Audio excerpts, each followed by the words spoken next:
9th standard history, 4th chapter economic development.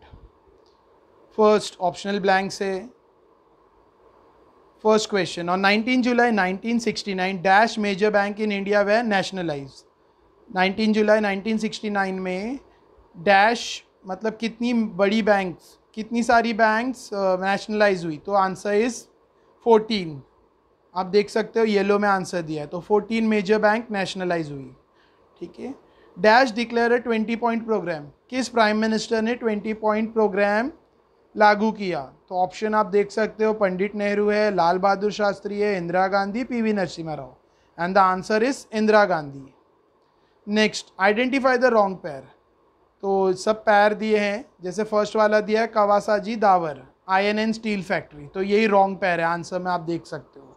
Remaining जो है doctor Datta Samant leadership of mill worker, right है। NM Lokhande holiday for mill worker, और Narayan Surve depiction of life of workers through poem, ये तीनों right है, और first वाला जो है ऑप्शन रॉन्ग है। Next, complete the following chart, chart complete करना है, टेक्स्ट बुक में इनकम्प्लीट है, आपको कंप्लीट करना है। 5 years प्लान, 5 years प्लान, तो 5 years प्लान सबसे पहली बार लागू हुआ था 1951 में, 1951 से 1956। फर्स्ट 5 year प्लान था 1951 से 1951 से 1956, 1956। उसका मकसद क्या था, पर्पस क्या था, agriculture social development. Agricultural development मतलब खेतीबाड़ी में इम्प्रूवमेंट करना, खेतीबाड़ी में बढ़ोतरी करना, और सोशल डेवलपमेंट सोसाइटी को इम्प्रूव करना। सेकेंड 5 year प्लान 1956 से 1961, 1956 से 1961 तक था। उसका पर्पस था, उसका मकसद था इंडस्ट्रियलाइजेशन, यानी इंडस्ट्रीज को बढ़ावा देना। थर्ड 5 year प्लान था 1961 से 1966, ठीक है। उसका टारगेट था, उसका पर्पस था एलिमिनेशन ऑफ इनइक्वालिटी, यानी जो भेदभाव है, जो इनइक्वालिटी है, आपस में जो नफ़रतें दुश्मनियां हैं, ठीक है, जो छोटा बड़ापन है उसको निकालना। एलिमिनेट मतलब निकालना, इनइक्वालिटी मतलब जो समानताएं नहीं है, ठीक है, एकता की भावना लाना, ठीक है, लाना। Next, increasing the opportunity of employment, दूसरा मकसद था लोगों को रोज़गार देना, लोगों को काम देना। एम्प्लॉयमेंट मतलब काम, रोज़गारी, ठीक है, मतलब कमाने का ज़रिया। Third, increase in national income, और तीसरा पर्पस क्या था, थर्ड 5 year प्लान का तीसरा पर्पस था नेशनल इनकम को बढ़ावा देना। नेशनल मतलब देश की इनकम को बढ़ावा मिलना, ठीक है। Next, fourth 5 year plan, fourth 5 year plan कब से कब तक था, sorry, fourth 5 year plan was from 1969 to 1974। Fourth 5 year plan था 1969 से 1974 तक, ठीक है। इसका पर्पस था, इसका मकसद था scientific research, health and family planning. क्या मकसद था, साइंटिफिक रिसर्च को बढ़ावा देना, हेल्थ और फैमिली प्लानिंग को बढ़ावा देना, ठीक है। लास्ट मतलब फिफ्थ 5 year प्लान जो 1974 से 1979 तक था, 1974 से 1979 तक जो 5 year प्लान था, उसका मकसद था इकोनॉमिक सेल्फ सफिशिएंसी, मतलब देश इकोनॉमी के मामले में देश आत्मनिर्भर हो जाए, ठीक है। इकोनॉमी के मामले में देश आत्मनिर्भर हो जाए। इकोनॉमी मतलब आर्थिक स्थिति, ठीक है, इकोनॉमिक मतलब आर्थिक। तो 5 बार 5 years प्लान इम्प्लीमेंट किए गए, 5 times 5 years प्लान इम्प्लीमेंट किए गए। तो यहाँ पे ईयर दिया है, कौन से ईयर में, कौन से ईयर से कौन से ईयर तक, तो 5 बार, first, second, third, fourth, fifth, और कौन से ईयर से स्टार्ट हुआ, कब से कब तक था, और उनका पर्पस क्या था, मतलब मकसद क्या था, ठीक है। Next, explain the concept mixed economy. Mixed economy क्या है, एक्सप्लेन करो। A mixed economy works both in private and public sector. There are 3 parts in this kind of economy. देखो, मिक्स्ड इकोनॉमी मतलब इसमें दोनों, पब्लिक सेक्टर यानी सरकारी government, ठीक है, प्राइवेट सेक्टर मतलब प्राइवेट ओनर के, दोनों कंपनी चलेगी, दोनों टाइप की फैक्ट्रीज इंडस्ट्रीज चलेगी, ठीक है। पब्लिक सेक्टर मतलब सरकारी कारखाने या सरकारी industries, government industries, public sector, ठीक है। और प्राइवेट सेक्टर मतलब प्राइवेट ओनर। पब्लिक सेक्टर जो गवर्नमेंट के कंट्रोल में रहता है, और प्राइवेट सेक्टर वो किसी एक इंडिविजुअल ओनर या group of people, group of owners के अंडर में रहेगा, ग्रुप ऑफ पार्टनर्स के, ठीक है। तो उसमें 3 पार्ट्स है, क्या है, 3 पार्ट्स देखते हैं। First, public sector, the industries in this sector are completely under the control and management of government, ठीक है। इसके अंदर जो भी इंडस्ट्रीज आती है वो पूरी तरह से किसके हाथ में रहती है, पूरी तरह से सरकार के हाथ में रहेगी, ठीक है। उसको कंट्रोल और उसका मैनेजमेंट सब गवर्नमेंट के हाथ में रहेगा। For example, production of defence equipment, example दिया है डिफेंस का इक्विपमेंट, ठीक है। डिफेंस मतलब बचाव के लिए जो हथियार औजार बनाए जाते हैं, ठीक है। इसके अलावा आपने सुना होगा रेलवे, इंडियन रेलवे गवर्नमेंट के अंडर में थी, अभी नहीं है, पहले थी, ठीक है, अभी सोल्ड आउट हो चुकी है। नेक्स्ट, और भी बहुत सारी चीज़ें हैं, जैसे कि आप बोल सकते हो इंडियन एयरलाइंस था, इंडिया का, जो गवर्नमेंट के सेक्टर में था, ठीक है, था। Next, private sector, the industries in this sector are owned by private industrialist. Private sector में जो इंडस्ट्रीज रहती है उनके ओनर कौन रहेगा, प्राइवेट इंडस्ट्रियलिस्ट। जैसे रिलायंस एक प्राइवेट इंडस्ट्री है, ठीक है। तो रिलायंस इंडस्ट्री क्या है, एक प्राइवेट सेक्टर है, ऑलराइट। उसी तरह से आप देख सकते हो टाटा है, और बहुत सारे ऐसे इंडस्ट्रीज है, टाटा है, Birla etcetera, those are private industries. Next, joint sector, private industries का मैं यहाँ पे डेफिनेशन दिखा दूँ आपको। The industries in this sector are owned by private industrialist, ठीक है। प्राइवेट इंडस्ट्रियलिस्ट के कंट्रोल में रहेगी जो इंडस्ट्री, उसको कहते हैं private sector. The government supervise and control them too, government उस पर नज़र रखेगी और उसको कंट्रोल में रखेगी। फॉर एग्जाम्पल कंज्यूमर गुड्स, ठीक है, उसमें जो भी गुड्स बन रहे हैं उस पर गवर्नमेंट्स की नज़र रहेगी, गवर्नमेंट उसके देख रेख करेगी, ठीक है। Third, joint sector, joint sector उसको कहते हैं जहाँ पे प्राइवेट और इंडिविजुअल, पब्लिक यानी गवर्नमेंट और इंडस्ट्रियलिस्ट मिलके काम करें, ठीक है, उसको कहते हैं joint sector. In this sector some industries are own by private industrialist while some are run under government management। कुछ इंडस्ट्रीज प्राइवेट इंडस्ट्रियलिस्ट की होती है और कुछ इंडस्ट्रीज को गवर्नमेंट मैनेज करती है, those are called joint sector. Next, 20 point programme. 20 point programme क्या है, किसने चालू किया, क्या था, उसके बारे में देखते हैं। Prime minister Indira Gandhi announce the 20 point programme on 1 July 1975। 20 point programme किसने अनाउंस किया, किसने लेकर आया, प्राइम मिनिस्टर इंदिरा गांधी ने। कौन से साल में, 1975, मंथ जुलाई, डेट 1 जुलाई 1975 को प्राइम मिनिस्टर इंदिरा गांधी ने 20 पॉइंट प्रोग्राम का अनाउंसमेंट किया। The main provision of 20 point programme are as follows. उसका जो मेन प्रोविजन था, प्रोविजन मीन्स उसका जो मेन मकसद था, ठीक है, वो क्या था, land ceiling for cities and agricultural land, ठीक है, खेती के लिए लैंड और शहर डेवलप करने के लिए land. Equal division of wealth, wealth मतलब जो भी देश की जो इनकम है, जो भी देश का जो साम्राज्य है या जो भी मिल रहा है, देखो वेल्थ का मतलब होता है पैसा, ठीक है, तो उसको इक्वली डिस्ट्रीब्यूट किया जाना चाहिए। मिनिमम वेजेस फॉर वर्कर, कम से कम कितना मिलना चाहिए वर्कर को, इस पे ध्यान रखना। इंक्रीज इन वाटर कंजर्वेशन, पानी का बचाव करना, ठीक है, ये सब इसके मेन प्रोविज़न है। लैंड सीलिंग फॉर सिटीज़ मतलब शहरों के लिए जो ज़मीन, शहर बनाने के लिए जो, या शहर को डेवलप सेटअप करने के लिए जो ज़मीन का हिस्सा, और एग्रीकल्चर लैंड का हिस्सा, खेतीबाड़ी के लिए ज़मीन, इसका प्रॉपर डिवाइड करना। फिर वेल्थ को प्रॉपरली डिस्ट्रीब्यूट करना, ठीक है। नेक्स्ट, वर्कर को कम से कम जो पगार मिलनी चाहिए वो देखना। पानी का बचाव करना। Worker participation in industries, national training scheme, freeing bonded labour. Second क्या है, worker participation in industries, industries में वर्कर का भी हिस्सा होना चाहिए, ठीक है।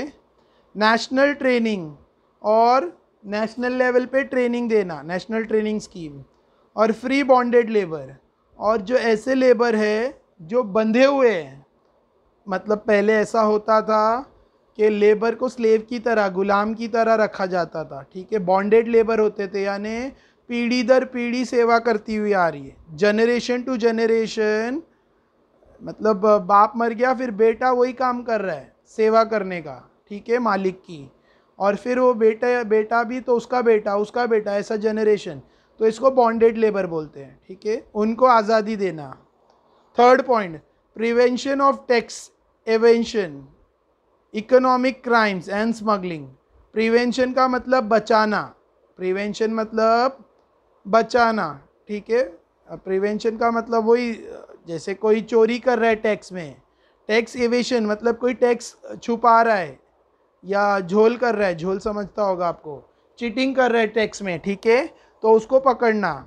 इकोनॉमिक क्राइम्स, और जो लोग इकोनॉमिक क्राइम्स करते हैं, इकोनॉमिक क्राइम्स में आप स्मगलिंग बोल सकते हो, ठीक है, स्मगलिंग में जैसे यहाँ का सोना वहाँ, वहाँ का सोना यहाँ, सोना चांदी ये वो गोल्ड एक्सेट्रा स्मगल कर रहा है, या फिर और भी इकोनॉमिक्स क्राइम्स है, ठीक है, जैसे कि आजकल जो हो रहा है बैंक से पैसा फ्रॉड कर लिया एक्सेट्रा, वो सब का बचाव करना, प्रिवेंशन करना।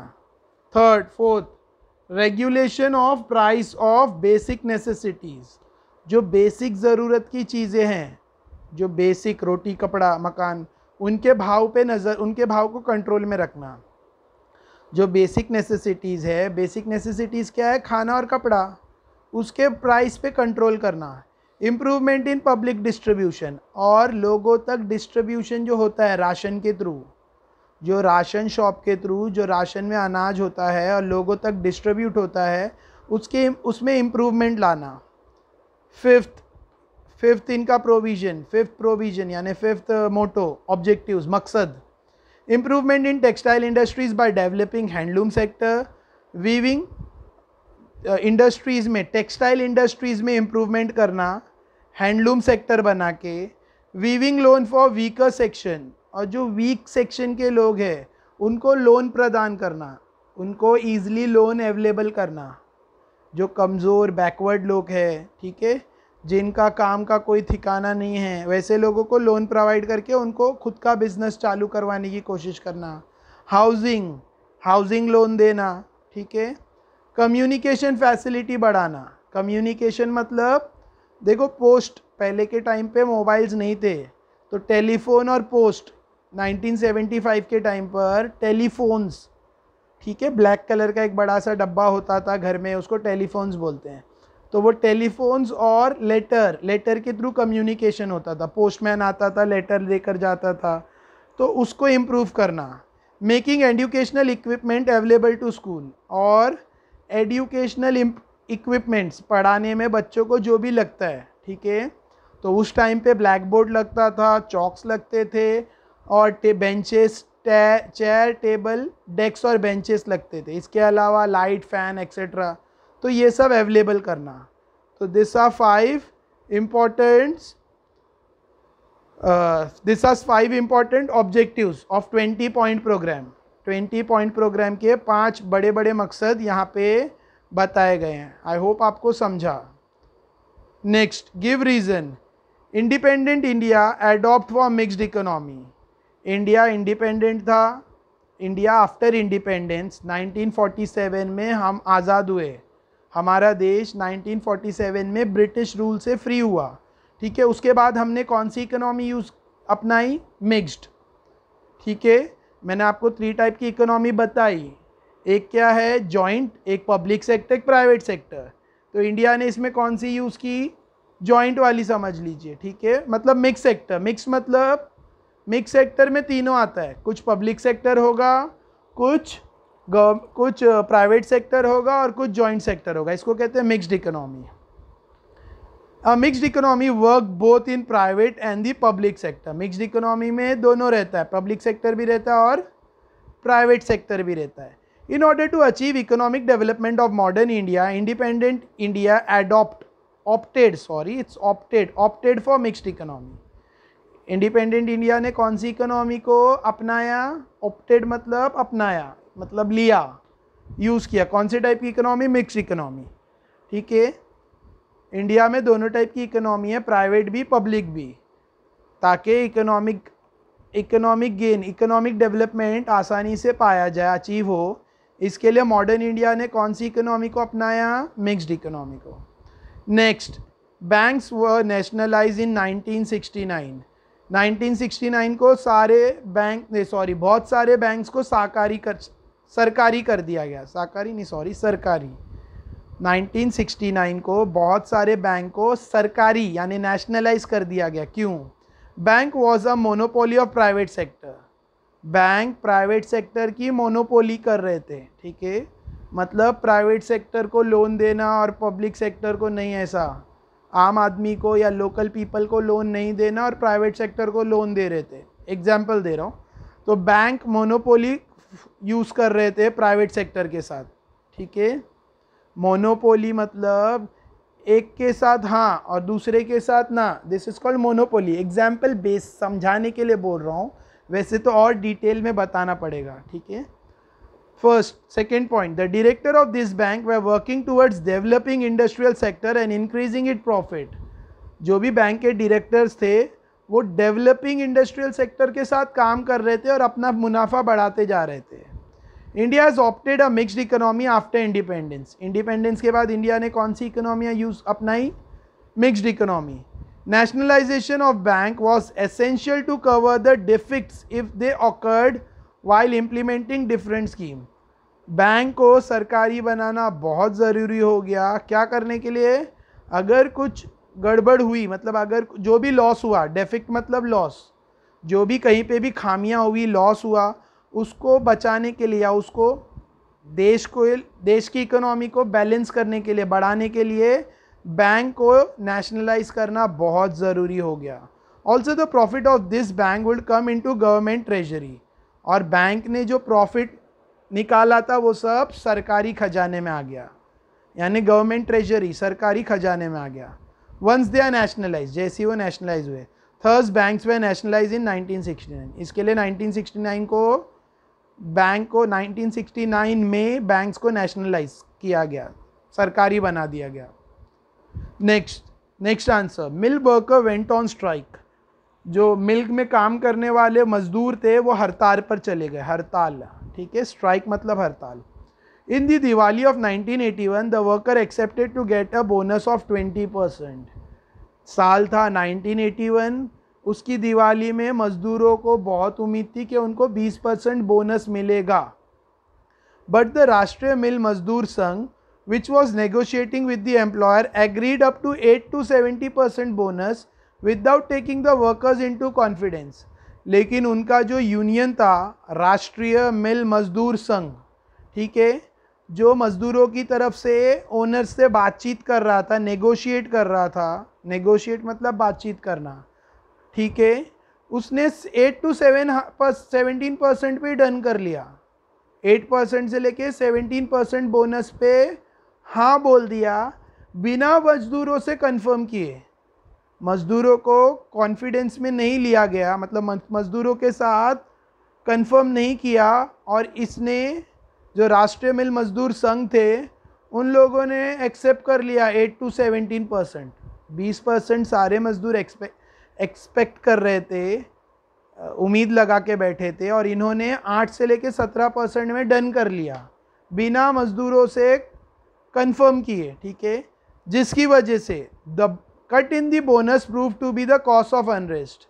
जो बोनस में कट हुआ, 20% नहीं मिला, उसकी जगह 8% या 9% या 15%, 16%, 12% ऐसा मिला, जिसकी वजह से मजदूर अनरेस्ट थे। अनरेस्ट मतलब परेशान थे, नाराज़ थे, गुस्सा थे। बोनस में जो कट हुआ उसकी वजह से सारे अनस्टेबल थे, अनरेस्ट मतलब अनहैप्पी थे। Worker of 65 mills came together and doctor Datta Samant led the strike. और 15 मिल के मजदूर एकजुट हो गए, और उनको कौन लीड कर रहा था? उनका लीडर कौन था? डॉक्टर दत्ता सामंत, ठीक है। Therefore on 18 जनवरी 1982, इसके लिए 18 जनवरी 1982 को 2.5 lakh worker went on strike. 2.5 lakh, 2.5 worker मतलब 2.5 लाख, 2.5 लाख वर्कर हड़ताल पर चले गए। ठीक है, बहुत इजी आंसर है, समझ गया होगा। Next, answer the following question in 25 to 30 words. Which programme way started in 8th 5-year plan. देखो जैसे 5 years के प्लान हमने 5 प्लान पढ़े, first, second, third, fourth, fifth. 5 years plan जो हर 5 साल के लिए बनता है, वैसा हमने 5 अभी कंप्लीट द फॉलोइंग चार्ट में पढ़े। यहाँ पे कौन सा है? 8th 5 years plan, 8वां। ठीक है, 8वां जो 5 years प्लान था, जो 1992 से 1997 में था, उसके वो क्या था उसके बारे में बताओ।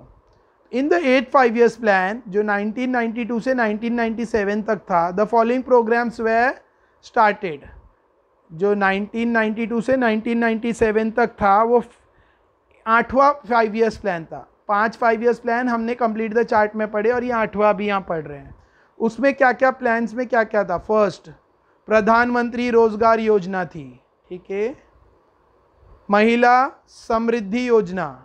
ऑलराइट, अब मैं आपको एक एक का मतलब देखो। प्रधानमंत्री रोजगार योजना मतलब प्राइम मिनिस्टर। प्रधानमंत्री मीन्स प्राइम मिनिस्टर। रोजगार मतलब एम्प्लॉयमेंट।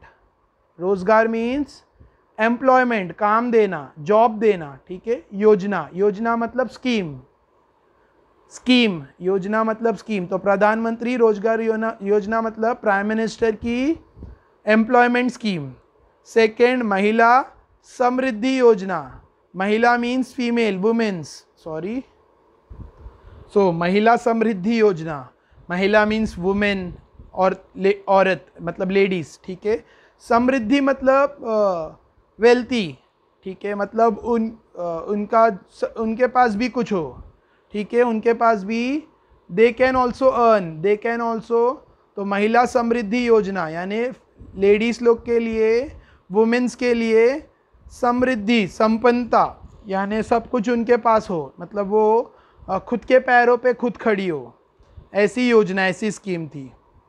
थर्ड, राष्ट्रीय सामाजिक आर्थिक सहायता योजना। थर्ड क्या था? राष्ट्रीय मतलब नेशनल, सामाजिक सोशल, आर्थिक इकोनॉमिकल, सहायता हेल्प, एसोसिएशन। सहायता मतलब हेल्प। ठीक है, और अच्छा वर्ड है तो एसोसिएशन, योजना, स्कीम। तो राष्ट्रीय, नेशनल सामाजिक आर्थिक सहायता योजना मतलब national social economical associating scheme. ठीक है, मतलब फाइनेंस, देखो आर्थिक मतलब फाइनेंस, इकोनॉमिक। ठीक है, तो आर्थिक और सामाजिक दोनों हेल्प मिलना चाहिए नेशनल लेवल पे। ठीक है, वैसी स्कीम। फोर्थ है mid day meal scheme. Mid day मतलब मिड डे मतलब दोपहर का खाना। वो गवर्नमेंट की तरफ से जो लोग भूखे हैं, बहुत गरीब है, जिनको खाने का भी नहीं है, खाने के लिए भी पैसा नहीं है, उनको फ्री खाना मिलेगा। That is called mid day meal scheme. Next, Indira Mahila scheme. Indira Gandhi के नाम पर महिला की कोई स्कीम थी। ठीक है। Fourth, Ganga Kalyan scheme. गंगा में भी गंगा नदी को जो साफ करने की स्कीम है। ठीक है, Ganga Kalyan scheme. So this were 8th 5 years plan. ठीक है। Which project were started in 2nd 5 year plan. अब फिर से आ गया किधर? 2nd 5 year plan. तो हमने चार्ट में पढ़ा है 2nd 5 year प्लान में तो इंडस्ट्रियलिस्ट था, इंडस्ट्रियलाइजेशन था, इंडस्ट्रियल डेवलपमेंट था। ठीक है, यानी इंडस्ट्रीज को बढ़ावा देना। तो देखते क्या है। द 2nd 5 year प्लान 1956 से 1961 के लिए था।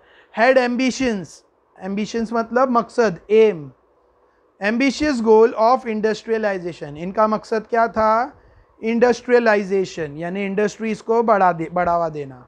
तो फर्स्ट वाला, iron and steel industries at Durgapur. कौन, ये सब इंडस्ट्रीज का नाम है जिनको बढ़ावा दिया गया, जिनको सपोर्ट दिया गया। आयरन और स्टील इंडस्ट्रीज जो कहाँ थी? दुर्गापुर में। फिर भिलियाए एंड रौरकेला, सब इंडस्ट्रीज का नाम है। Third, chemical fertiliser plant at Sindri. Fourth, rail engine factory at Chittaranjan. Fifth, factory of railway bogies at Perambur. Six, ship building factory at Visakhapatnam. 7th, other heavy industries were set up in the public sector. 8th, huge dam like Bakra Nangal, Damodar, etc. were built to make water available for agriculture. ठीक है, सो ये सब किसके ambition थे, किसके गोल थे, second 5 year plan के ये सब गोल थे जो अचीवमेंट हुआ सेकेंड 5 ईयर प्लान में. ठीक है, so by this we have completed the chapter. I hope आपको एक्सप्लेनेशन समझा. ठीक है, अब क्योंकि मैं स्क्रीन रिकॉर्डिंग करके आपको एक्सप्लेन कर रहा हूँ तो थोड़ा बहुत बीच में वो कभी आगे चला जाता है, थोड़ा आगे पीछे मूव हो जाता है, बट डोंट वरी, आप अच्छे से आंसर आप ध्यान दोगे तो समझेगा.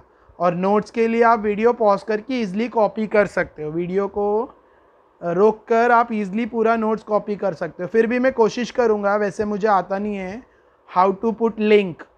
ठीक है, नोट्स का लिंक कैसा डालते हैं डिस्क्रिप्शन में, लेकिन मैं I will try to put it, तो आप वहाँ से भी नोट्स ले सकते हो PDF फॉर्म में. ठीक है, वैसे नोट्स बहुत अच्छे से बनाए हैं स्कूल टीचर्स ने, मेरे नोट्स नहीं, मैंने नहीं बनाए, बट स्कूल टीचर ने बहुत अच्छे से बनाए, thanks to them. I hope आपको चैप्टर समझा. Thank you. अगर वीडियो अच्छा लगा हो तो लाइक करो, शेयर करो, सब्सक्राइब करो और वो बेल आइकन प्रेस कर दो. ठीक है, ताकि जैसे ही मेरा अगला वीडियो आएगा आपको ईज़िली नोटिफिकेशन आ जाएगा. ठीक है, तो कंप्लीट काम करो. Alright, thank you.